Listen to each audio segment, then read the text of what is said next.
So if you want to change the world, start off by making your bed. If you make bed every morning, you will have accomplished the first task of the day. It will give you a small sense of pride, and it will encourage you to do another task, and another, and another. And by the end of the day, that one task completed will have turned into many tasks completed. Making your bed will also reinforce the fact that the little things in life matter.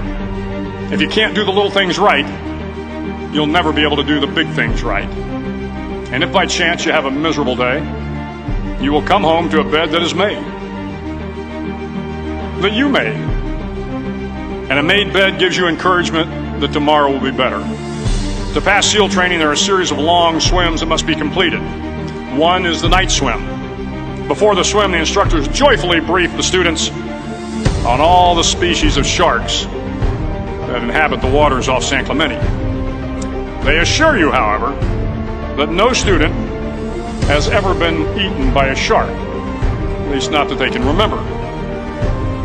But you are also taught that if a shark begins to circle your position, stand your ground. Do not swim away. Do not act afraid. And if the shark, hungry for a midnight snack, darts towards you, then summons up all your strength and punch him in the snout, and he will turn and swim away. There are a lot of sharks in the world. If you hope to complete the swim, you will have to deal with them. So if you want to change the world, don't back down from the sharks. Over a few weeks of difficult training, my SEAL class, which started with 150 men, was down to just 42. There were now 6 boat crews of 7 men each.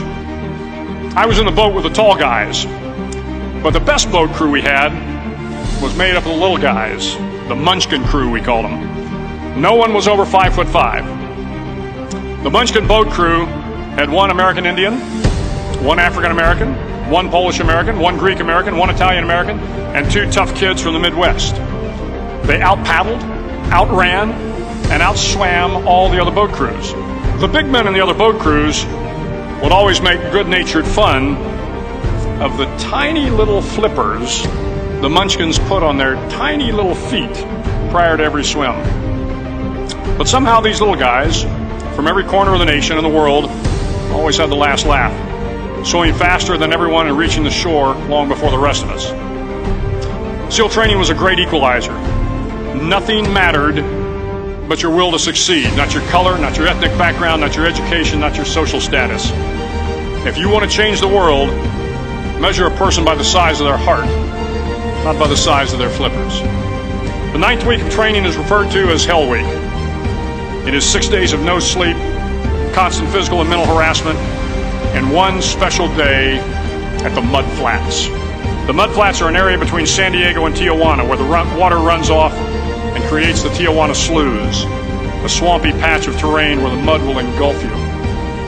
It is on Wednesday of Hell Week that you paddle down to the Mud Flats and spend the next 15 hours trying to survive the freezing cold, the howling wind, and the incessant pressure to quit from the instructors.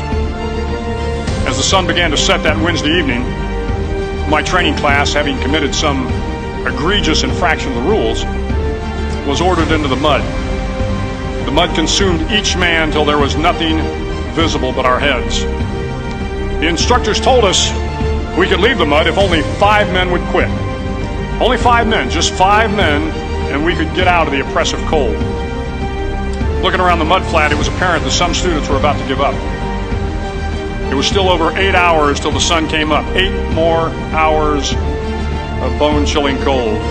The chattering teeth and the shivering moans of the trainees were so loud, it was hard to hear anything. And then one voice began to echo through the night. One voice raised in song. The song was terribly out of tune, but sung with great enthusiasm. One voice became 2, and 2 became 3, and before long, everyone in the class was singing. The instructors threatened us with more time in the mud if we kept up the singing, but the singing persisted, and somehow the mud seemed a little warmer, and the wind a little tamer, and the dawn not so far away. If I have learned anything in my time traveling the world, it is the power of hope.